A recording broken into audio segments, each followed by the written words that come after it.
Welcome to another Explainer. I am so excited to take you through today's topic because, well, we're looking at a milestone that is absolutely historic. We're talking about America's Semiquincentennial. Yeah, it's a massive word for a massive event. The nation's 250th birthday, coming up on July 4th, 2026. And look, this isn't just going to be another holiday weekend. According to all the latest reporting, the plans being laid out by Donald Trump for this milestone are completely unprecedented. We're talking scale, logistics, and political framing like we've never seen before. It really brings up a fascinating question, right? How exactly do you celebrate a nation's 250th birthday? Do you go for, quiet, unified reflection? Or do you just throw the absolute loudest, most spectacular party the world has ever seen? Well, looking at the source material and the plans currently underway in Washington, D.C., the organizers have very clearly chosen that second option. The ambition here is just off the charts, and they are literally aiming to shatter world records. Okay, let's dive into this. 850,000. That is the staggering number of individual fireworks planned to be launched into the sky above Washington, D.C. for this single event. To put that into perspective, it's a mind-boggling figure that totally rewrites the playbook for national celebrations. So here's how we're going to unpack all of this today. 1. A grand presidential vision. 2. The 850,000 fireworks spectacle. 3. Heat and toxic smoke. 4. The Freedom 250 shift. And finally, 5. A divided birthday. All right, let's jump straight into Section 1, a grand presidential vision, looking at a week of patriotic events for July 4th, 2026. The structure of this rollout is highly intentional. Way back in January, Donald Trump issued a specific executive action ordering a grand celebration. Fast forward to June 24th, and we actually saw the kickoff of the Great American State Fair right there on the National Mall. And all of this is building up to culminate on July 4th with this massive Salute to America event. Throughout this whole period, Donald Trump has been super visible. He even revived his tradition of returning to Mount Rushmore for a fireworks show, and he's been headlining events at places like the newly opened Theodore Roosevelt Library. Now, the framing of this week is very specific. Sources like Fox News have reported on this extensively, highlighting how the administration views the whole thing as a symbolic salute to America's legacy.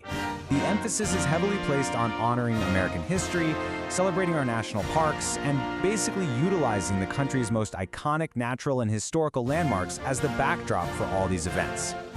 Moving right along to Section 2, the 850,000 fireworks spectacle, the largest display in history. And this brilliantly illustrates the sheer scale we're talking about. A standard run-of-the-mill July 4th in D.C. runs for about 20 minutes and uses 20,000 pyrotechnics. And honestly, that is a massive show in its own right. But the 2026 Salute to America, it's going to run for 40 straight minutes across 10 different launch sites, firing off those 850,000 fireworks, and it's all meticulously choreographed to a playlist of American pop anthems. Think Journey, think Neil Diamond. It is just an exponential leap in scale. Just listen to this quote from Stephen Vitale, the CEO of Pyrotechnico. They're the company co-producing this massive display. He says, "The plan is for it to be the greatest fireworks display ever displayed in the United States and the world. We're going to be breaking a world record." You can just feel the sheer ambition and excitement coming from the production side. To put that in perspective, they used under 10,000 fireworks for the Super Bowl. So this is nearly 100 times larger than a Super Bowl halftime show. But that brings us to Section 3, heat and toxic smoke, focusing on the logistical and environmental hazards. Now, what's really interesting here is the flip side of all that ambition. It comes with some severe environmental warnings from air quality experts. Dr. Anthony Wexler over at UC Davis warns, it's going to be a disaster. It's going to create a lot of particles in the atmosphere, and those particles are going to contain lots of toxic metals. See, because of the specific weather conditions forecasted, experts fear this inversion effect. Basically, that massive plume of smoke doesn't blow away, but instead gets trapped close to the ground, right exactly where all those massive crowds will be standing. And compounding that air quality issue is this terrifying number, 100 degrees Fahrenheit. Washington, D.C. has actually been placed under an extreme heat alert. The heat index is predicted to hit a sweltering 107 degrees. And here's the kicker. Because Donald Trump plans to give an extensive 45-minute speech before the show, the fireworks have been pushed back to 11 p.m. That means crowds are going to be waiting outside in this brutal, sweltering heat for hours on end before the record-breaking show even begins. Because of these combined threats, some really serious health protocols are being recommended.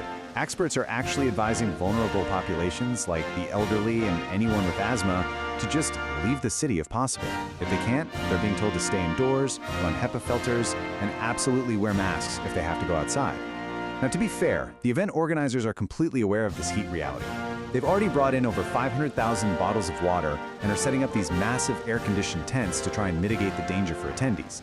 Next up, Section 4, the Freedom 250 shift and the changing organization of the event. So, the crucial point is how this event actually came together. Originally, this semiquincentennial was going to be led by America 250, which was a bipartisan commission set up and funded by Congress all the way back in 2016. But over the last year, the planning shifted over to Freedom 250. This is an outside organization led by Trump allies featuring overtly pro-Trump messaging. This shift is huge because it changes the foundational nature of the event's organization, going from a congressionally mandated bipartisan group to a privately run, politically aligned entity. And that new organization, Freedom 250, made a very specific choice when they hired the production company to run the physical footprint of the event. They hired Event Strategies, Inc. Now, this isn't just any random event planning firm. This is a company with deep, long-standing, and highly trusted ties directly to Donald Trump. Just look at their track record. Event Strategies, Inc. has produced rallies for Donald Trump since his very first campaign launch back in 2015. They organized the January 6th Ellipse rally, they handled that recent UFC fight right on the White House South Lawn, and they even coordinated the military parade on Pennsylvania Avenue. So they were chosen because they know exactly how to stage events the way he likes them. However, security sources have expressed some deep concerns. They've noted that the massive security footprint required to protect him, while also trying to accommodate standard July 4th crowds, is going to pose an unprecedented logistical and safety challenge for the firm. Which brings us to our final part, Section 5. A divided birthday? Will this be a unifying moment? Donald Trump has been very clear about how he views this celebration. Posting on his social media platform, Truth Social, he actually described the upcoming event on the National Mall as the most spectacular Trump rally of them all. He is explicitly framing the nation's 250th birthday celebration as an extension of his own political movement and campaign apparatus. And obviously that is a major departure from how traditional nonpartisan national holidays are typically positioned. And because of that specific framing, the pressure on the organizers is just immense. As one source close to the White House explained, he's a producer. He's not going to just critique the act, but the audience and the reception. See, the president is highly focused on optics. If that extreme 100-degree heat and those massive security perimeters end up keeping the crowd small, kind of like we saw with the lightly attended kickoff fair in June, it is going to be heavily scrutinized. The staff can build the biggest stage in the world, but as the sources note, they cannot just create a crowd out of thin air. So what does this all mean? It leaves us with this final, vital question. Will this supersized, highly debated event, with its 850,000 fireworks, extreme heat challenges, and undeniable politicization, ultimately serve as a unifying moment for America or a polarizing one? It's like a giant puzzle where history, logistics, and modern politics are all colliding at once. I highly encourage you to keep an eye on how this unprecedented event unfolds. Thank you so much for joining me on this explainer today, and I will see you in the next one.